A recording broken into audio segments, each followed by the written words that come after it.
Alors, rive de Moselle. Rive de Moselle. Peut-être que si je le dis une troisième fois, je vais enfin le trouver où c'est. Oh bah vous êtes là, bienvenue. Bienvenue dans Moselle Tour, c'est votre émission estivale. Pendant 2 mois, on va découvrir un tas de choses, des lieux culturels, historiques, des infrastructures, des associations, des villages, des restaurants. Bref, il y a de quoi faire et vous allez le découvrir. Aujourd'hui, on va aller à Fèves, c'est un village magnifique, rempli d'histoire. Attachez aux ceintures, Moselle Tour, c'est parti. You're my lucky strike. Love the way you ride. Look into my eyes, say you're ready to go. $1 million life, yeah. We could roll the dice. Act like you're surprised, but you already know. Oh yeah. Aujourd'hui, je vous emmène dans un petit village qui cache une grande histoire. Fèves, oui, Fèves, pas celle qu'on cache dans les galettes. Encore que, on y trouve aussi des trésors. Pour nous en parler, qui d'autre pour commencer que le maire de la commune, Armand. Tiens, justement, le voilà. Bonjour, monsieur le maire. Bonjour monsieur, Allez-y, faites le tour, vous pouvez rentrer, installez-vous. ça marche. Voilà, c'est un peu notre bureau mobile, avec une glacière, en plus. Magnifique. Alors Armand, Fèves, c'est un petit village à quelques kilomètres seulement de Metz. Si vous deviez mettre un seul adjectif sur Fèves, vous diriez quoi? En un mot? En un mot. Un mot c'est compliqué. Bien vivre. Bien vivre. Pourquoi bien vivre alors? Le calme, l'accès à toutes les communications possibles pour la France et l'étranger, très proche de la ville de Metz, très proche de la ville de Thionville, très proche du centre de la communauté de communes qui est Mézières-les-Metz. Donc que des avantages. On a combien d'habitants ici à Fèves? 1230. 1230. On les appelle comment? Alors on appelle les févotes pour les dames et les févaux pour les hommes. D'accord, je ne savais pas du tout. Depuis combien de temps vous êtes maire, vous Armand? Alors je suis maire, c'est mon premier mandat en tant que maire, D'accord. mon deuxième mandat en tant qu'élu. Et vous êtes né ici? Alors je ne suis pas né ici, je suis dans un petit village pas très loin d'ici, à Pierrevillers, mais je suis à Fèves depuis ça fait 43 ans. Ah oui, d'accord. Donc vous connaissez sur le bout des doigts chaque recoin Un petit peu. de la commune. Et j'étais un ancien employé il y a 30 ans de Fèves. D'accord, de la commune. Est-ce que vous avez une anecdote liée justement, vous qui êtes là depuis si longtemps à cette commune, quelque chose qui s'est passé ici? Alors des anecdotes, j'en ai plusieurs. Il y en a ici. une qui est très intéressante et qui est un peu émouvante. C'est ce qui s'est passé en 1943 en Fèves, sous l'occupation. Le village était occupé par les Allemands à 99%. Il ne restait que 4 ou 5 maisons habitées par des Français. Et un soir, enfin en début d'après-midi, les Allemands regroupaient tous les hommes du village dans un endroit pas très loin d'ici. Ils les ont fermé à la porte, ils sont partis, ils devaient revenir le soir, on ne sait pas trop pourquoi. Et heureusement, une équipe américaine est arrivée et a libéré les habitants. Et on va continuer de le découvrir ce village, mais à pied, on va se dégourdir les jambes. Et justement, on arrive à la mairie.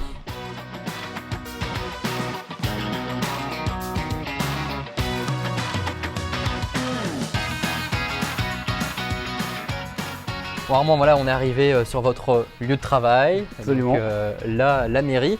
Qu'est-ce qui vous rend fier quand vous parlez de votre village, Fèves?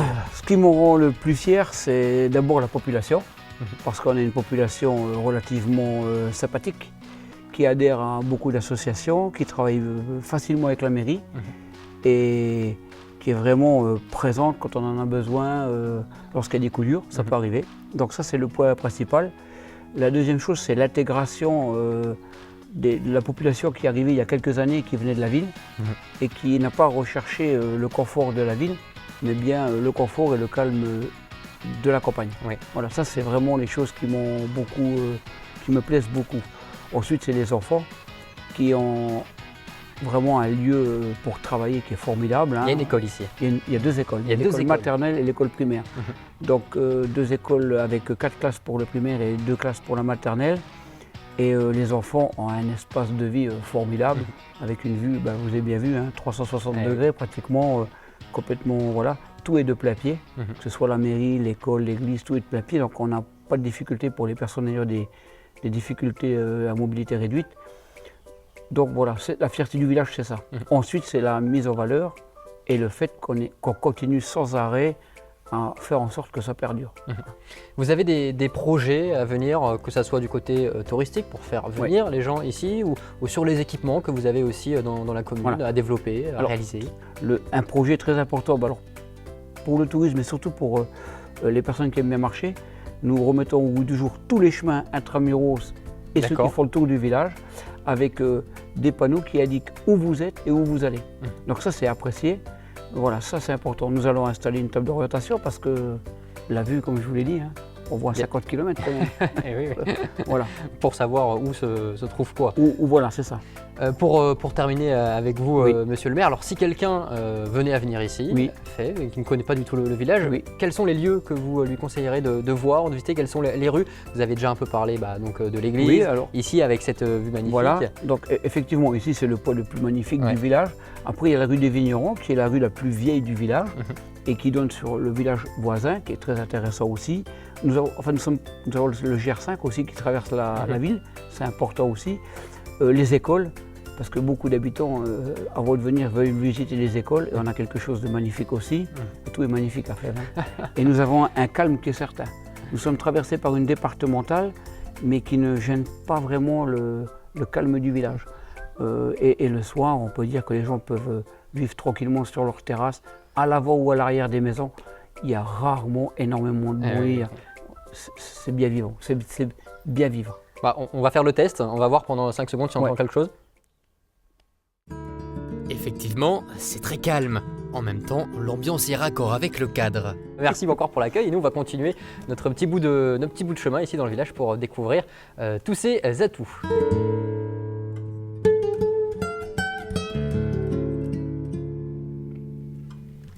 Bon alors Pascal, où est-ce qu'on arrive là? Écoutez, on arrive à l'ancien jardin du presbytère, qui est maintenant le jardin de la mairie. Le jardin de la mairie. Donc, voilà. En contrebas, c'est ce bâtiment-là. Voilà, tout à fait. Ce bâtiment qui était au départ un prieuré, qui a ensuite été presbytère et ensuite mairie. L'origine du mot fève, ça vient d'où? Ça vient du latin, qui veut dire faber, et forgeron. Voilà. Et en fait, il a subi plusieurs transformations. Pendant l'occupation, il s'appelait Feven. D'accord. Et, voilà, et maintenant, il est Fève, avec les habitants qui s'appellent les Févotes. Avec les Févotes, effectivement. Voilà. On a déjà un peu parlé avec le maire. Historiquement, c'était quoi l'activité principale ici à Fèves? Les vignerons. Voilà, vignerons. Très longtemps vignerons. Et quand il y a eu le phylloxéra, les gens ont fait un peu plus de fraises, beaucoup de fraises, qui étaient emmenées à Voipy, et des mirabellis. Voilà. Et des mirabellis. Voilà. Comme chaque commune, Fèves a un blason. Oui. Il représente quoi? On y voit plusieurs choses. Oui, alors vous avez les Bar, 2 Bar qui représentent le duché de Bar, parce que Fèves était rattaché au duché de Bar. Vous avez la fleur de lys aussi, qui évoque l'appartenance de Fèves à l'abbaye Saint-Vincent. Et enfin, vous avez la clé, qui rappelle justement l'ancien prieuré. Voilà. C'est accessible à tout le monde ici? Oui, tout à fait. C'est accessible au public. Bon, là, on a planté des rosiers grimpants, mais bon, il faut le temps qu'ils grimpent parce que là, quand il fait chaud, voilà, il y a beaucoup de soleil. Ouais. Mais voilà, oui, c'est accessible au public et les gens peuvent venir. Il y a des pommes, ils peuvent venir se servir. Historiquement, avec le passé qu'a la commune, est-ce que les habitants aujourd'hui ont encore ça en tête, connaissent encore l'histoire finalement de Fèves? Alors certains oui, bon ça dépend, mais c'est vrai qu'il y a quand même encore beaucoup d'anciens qui ont vécu la guerre et qui savent un peu ce qui s'est passé. Donc bon, c'est vrai que on a eu, au moment de la guerre, on a quand même eu beaucoup de destruction. Et donc, c'est vrai qu'il y a eu des histoires. Il y a des gens qui ont été évacués aussi, à Lavore. Donc ça se sait encore. Et on a aussi une histoire avec le Texas. Je vois le panneau là, donc voilà. Morganville. Voilà, en fait, c'est tout à fait incroyable que Fèves ait été choisi après-guerre. Donc c'est un petit village du Texas qui est venu aider Fèves. Bon, c'est le hasard. Et donc, il y a des enfants qui ont été aidés. Et il y a eu un lien qui s'est créé. Donc, c'est une anecdote, mais qui est vraiment qui est typique, en fait. Voilà. Et donc, juste derrière cette mairie, il y a un autre bâtiment, un autre symbole fort de la commune, c'est l'église, qu'on va découvrir tout de suite avec René.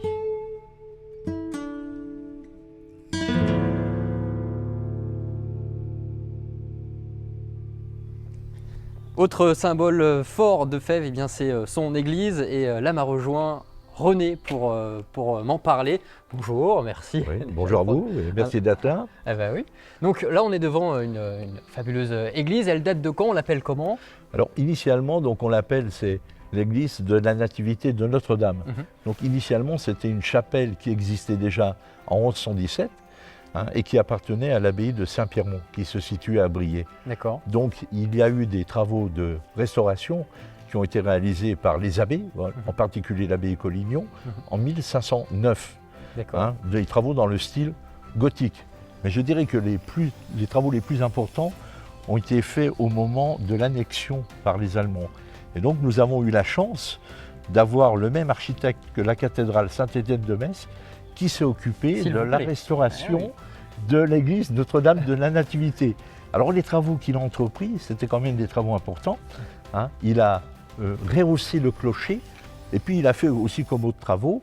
Il a rehaussé les contreforts de droite et de gauche. Et puis il a aussi réalisé une corniche tout le long de la nef avec 14 gargouilles. Voilà, c'était les travaux les plus importants.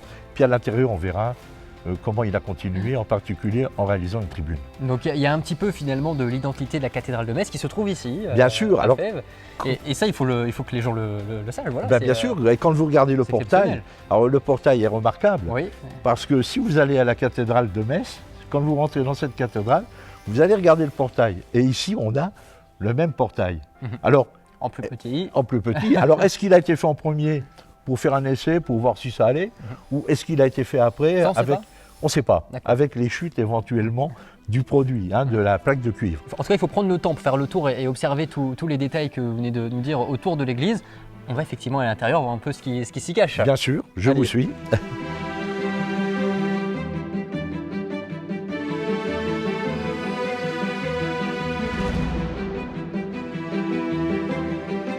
Et là, ce qui est frappant tout de suite, c'est donc ces vitraux qui nous font face. Alors, ça sont les vitraux qui ont été faits au XVIe siècle par Thomas de Clinchamp. Et donc, c'est ce qui a permis le classement de notre église au monument historique. Donc, l'église a été classée pendant la période allemande. Ce sont les Allemands qui l'ont inscrite au monument historique en 1886. D'accord.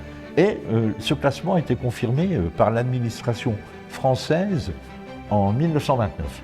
Alors, il y a une chose importante, parce que notre église, elle est belle par son bâtiment, par sa construction, mais elle est belle par son histoire.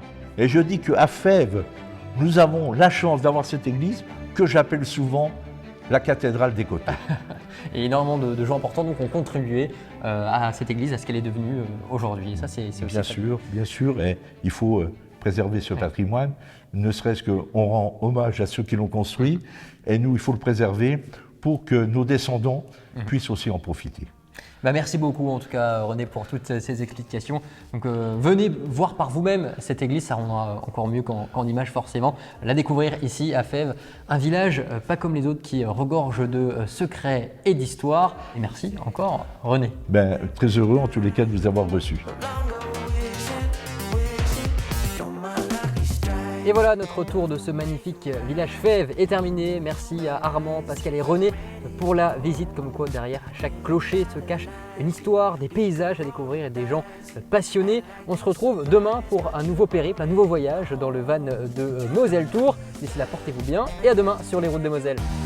If you didn't know, then I got to tell you that you're my lucky strike. Then I got to tell you. If you didn't know, then I got to tell you that you're my lucky strike.